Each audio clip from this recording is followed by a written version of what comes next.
नमस्कार। आज का टॉपिक है इंजन स्पेसिफिकेशन। इंजन स्पेसिफिकेशन क्या होता है ये जानना आप सबको बहुत जरूरी है। इंजन स्पेसिफिकेशन टर्म बताता है इंजन के बारे में detail information, detail technical information, detail technical attributes. वो आप बताएंगे कि जो इंजन की क्या खूबियां हैं, ठीक है। उसके आधार पर आप अपने लिए बेहतर इंजन का चुनाव कर सकते हैं। इंजन स्पेसिफिकेशन में कौन कौन से टर्म्स आते हैं वो हम यहाँ पर देखेंगे, डिस्कस करेंगे। पहला आता है डिस्प्लेसमेंट। इंजन डिस्प्लेसमेंट क्या होता है? इंजन डिस्प्लेसमेंट बताता है इंजन के टोटल वॉल्यूम के बारे में, ठीक है। सपोज अगर इंजन का एक सिलेंडर है तो एक सिलेंडर का जो वॉल्यूम होगा वो इंजन डिस्प्लेसमेंट हो जाएगा। और वहीं पर अगर इंजन के अंदर 4 सिलेंडर है तो चारों सिलेंडर का जो वॉल्यूम होगा, मतलब एक सिलेंडर का वॉल्यूम इंटू 4 वो आपको होगा टोटल डिस्प्लेसमेंट, ठीक है। इसको लीटर में मेजर करते हैं इंजन डिस्प्लेसमेंट को। नेक्स्ट आता है सिलेंडर कॉन्फ़िगरेशन। सिलेंडर कॉन्फ़िगरेशन बताता है कि सिलेंडर का अरेंजमेंट कैसा हो, सिलेंडर किस तरह से कॉन्फ़िगर किया गया है। वर्टिकली अरेंज है सिलेंडर सारे या हॉरिजॉन्टली अरेंज है, इनलाइन है, रेडियल है, वी शेप में है, वो आपको इंफॉर्मेशन प्रोवाइड कराता है।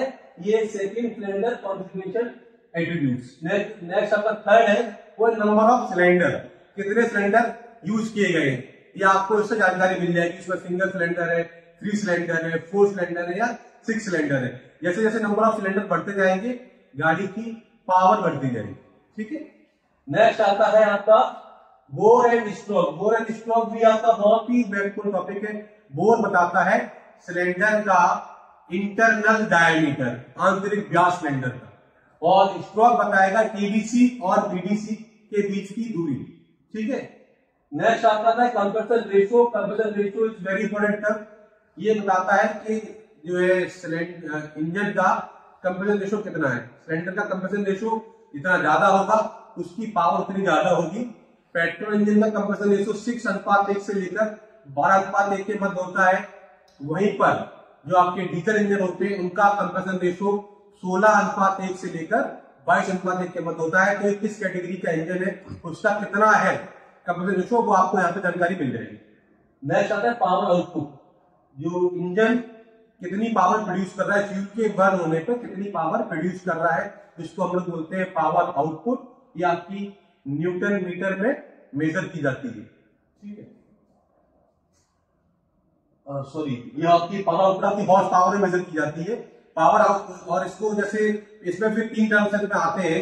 एक आता है आईएचपी, इसमें आएगा एक आपका आईएचपी आएगा, एक आपका बीएचपी आएगा, एक आपका आएगा एसएचपी।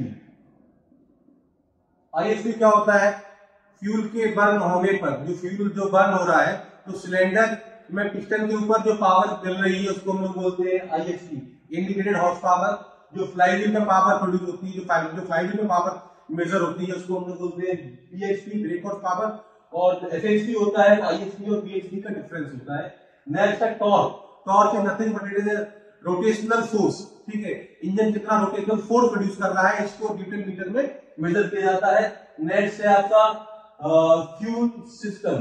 फ्यूल सिस्टम क्या है? बताएगा कि इंजन के अंदर जो फ्यूल है आपका, ईंधन है, पेट्रोल डीजल जो भी है, तो किस माध्यम से फीड किया जाएगा, आइदर थ्रू कार्बोरेशन और थ्रू इंजेक्टर।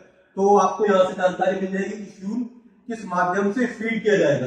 नेक्स्ट है इग्निशन सिस्टम। ये आपको बताएगा कि जो फ्यूल है, ठीक है, वो किस तरह से बर्न होगा, किस माध्यम से उसको जलाया जाएगा। अगर स्पार्क के द्वारा उसे जलाया जाएगा उसको बोलेंगे स्पार्क इग्निशन इंजन, और अगर उसको कंप्रेशन के द्वारा जलाया जाएगा उसको बोला जाएगा कंप्रेस्ड इग्निशन इंजन। नेक्स्ट आपका है फ्यूल टाइप। जो आपका इंजन है वो किस टाइप का फ्यूल में बर्न करेगा, पेट्रोल में बर्न करेगा, डीजल में बर्न करेगा या सीएनजी में बर्न करेगा या कोई और गैस बर्न करेगा। तो वो आपको इस फ्यूल टाइप में जानकारी मिल जाएगी। आप इस एट्रीब्यूट को देखेंगे आपको पता चल जाएगा कि वो किस फ्यूल पे बेस है। नेक्स्ट आता है कूलिंग सिस्टम।